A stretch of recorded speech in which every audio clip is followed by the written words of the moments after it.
welcome back to the University of Guelph Arboretum. My name is Kitty, and behind the camera there, that's Jenny. Hello! And we are the Naturalist Interns here at the Arboretum. And today we're going to bring you on an exploration of the grounds, but more specifically, one of the special features that a lot of people come here to see, and that is our manicured gardens. So in addition to all of our wonderful natural spaces here at the Arboretum, we have a series of manicured gardens here. And right behind me, what we're going to explore today is our Japanese garden. So let's come on closer and take a look. And you may notice walking up, there's a lot of black fencing all over the front of this garden. That's actually just because our horticulture staff is trying to start up some more delicate plants here. So that's to protect them as we establish this. And it looks like they're coming in great, looks awesome. So that's amazing. And you know what? Walking right up to this garden, one of the big focal points right away before we've even entered is this beautiful fence. So we'll get a wide shot. You're going to have a full appreciation of the fence. But if you walk up to it, the wood on this fence is so cool. So it's really dark and blackened. And that's actually because the wood on this fence is preserved with a traditional Japanese method called sujiban, which was originally developed in 18th century Japan, where the wood is charred and blackened to make it more weatherproof. So this is actually what material this fence is made out of. It's very traditional. But believe it or not, instead of having this fence sent in or brought in, our horticulture staff actually made this wood themselves. So they got all this wood and they took a big old blowtorch and blackened it themselves. So that's pretty cool, I think. And it turned out amazing. And if that doesn't make you think our horticulture staff are like the coolest people ever, then I don't even know what to say to you. But I just think this fence is one of the coolest things in this garden. We haven't even walked into it yet. But of course, we're not going to sit all day on the fence. So actually, let's enter in and see what else there is to see. Yeah, so staying true to the traditional Japanese garden, this garden is really supposed to emulate feelings of calm and meditation. And it has different features that's supposed to represent different natural things. So we have, of course, our lovely little koi pond here with lots of fish on the inside.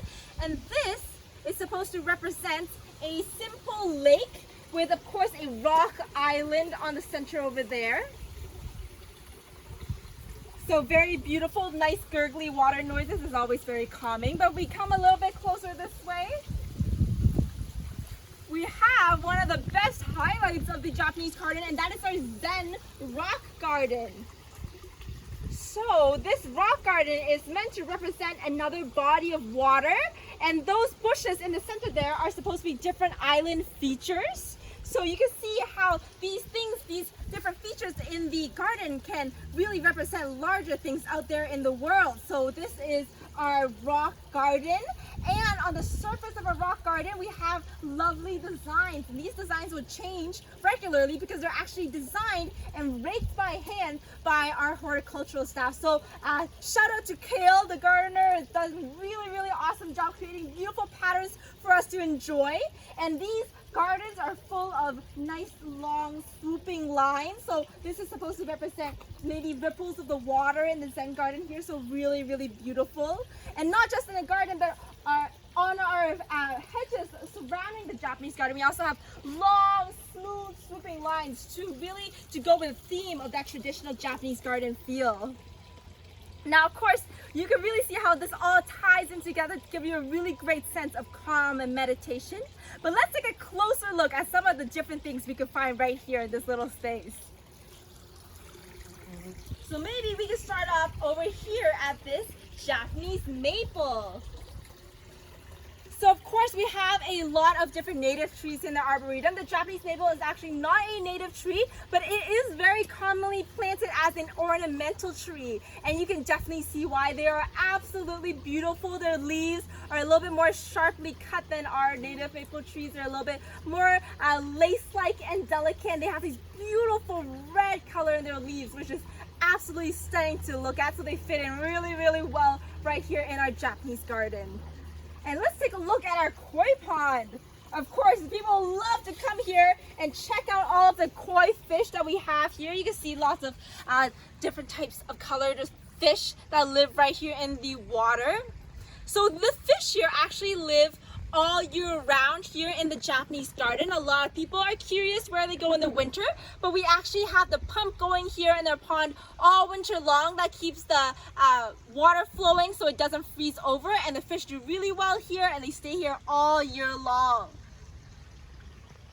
And if you even look even closer at the surface of the water, you might see lots of insects floating around, skating around the surface of the water. So the koi pond is not good, just good for fish. There's lots of different types of wildlife that come here, and those things that you see skating around the surface of the water, we call them water striders.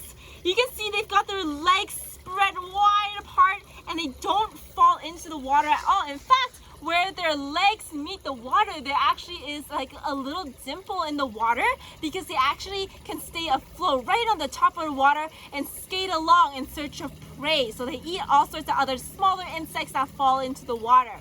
And the reason they could do this is because they have a really special adaptation.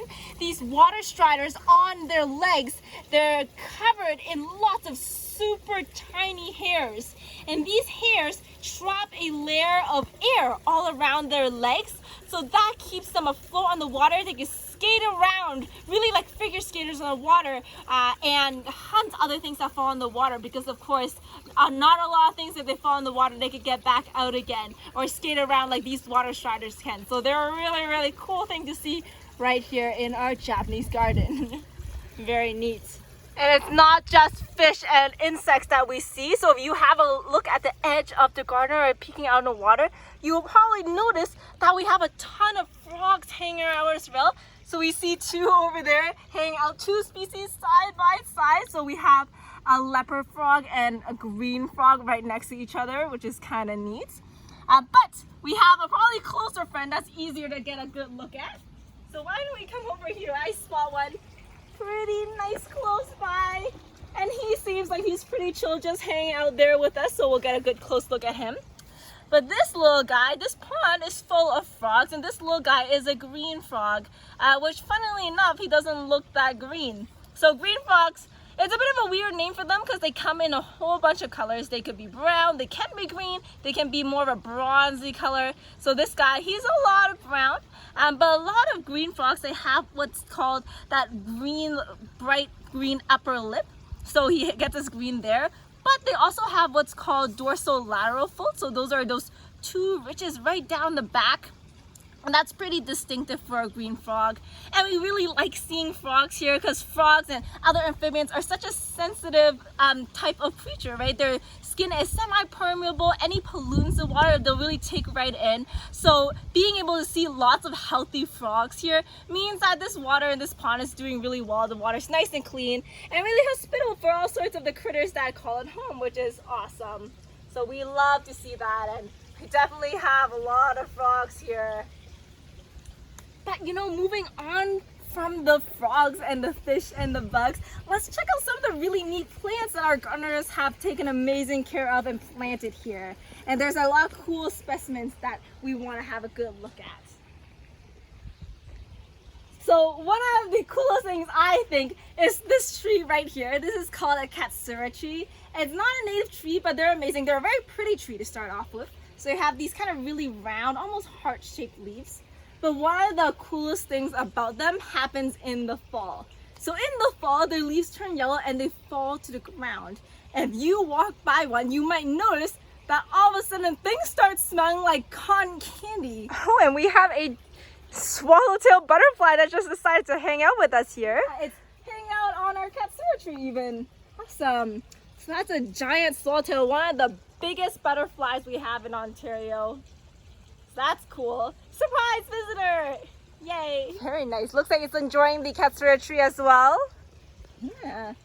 But the katsura tree in the fall, when you walk by, as all those leaves are falling down, it smells like almost cotton candy, which is weird to think about, but that's actually because the leaves, as they decompose, they produce a chemical called maltol, which just makes everything smell super sugary. It's crazy. If you walk by, you can't miss it. So that's super amazing. It isn't quite time for that to happen with this tree yet, but later in the fall, that's gonna be a pretty awesome thing to look forward to. So that's one of the reasons I love Katsura trees so much. That's pretty cool.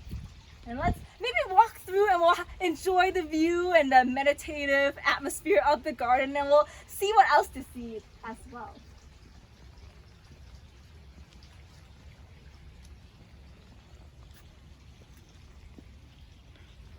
You'll notice to go along with the kind of smooth sweeping lines of a Japanese garden, a lot of bushes are pruned into this very rounded shape.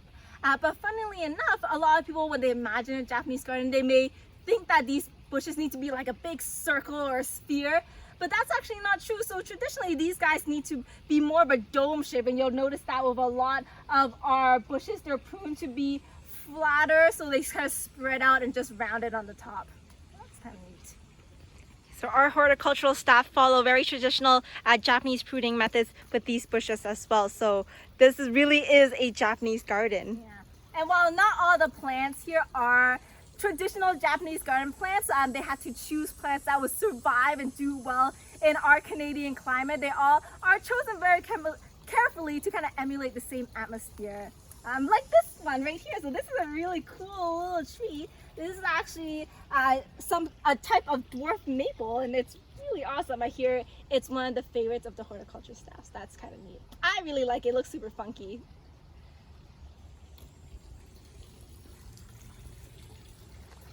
And of course here we have a magnolia, this big giant magnolia, and it looks awesome. But if you're ever in the spring, they have these big bright white flowers, and it's just beautiful when it's in full bloom. So that's also another awesome feature of the Japanese garden. You can enjoy it in all seasons. There's always something to see here. And that kind of brings us to the end of our little tour of the Japanese garden. If you ever come by, definitely check it out. Our ground staff worked so hard to keep it looking so amazing, and it's definitely a fan favorite, I know, for a lot of people. Thank you guys so much for joining us this week, and hopefully we'll see you next week.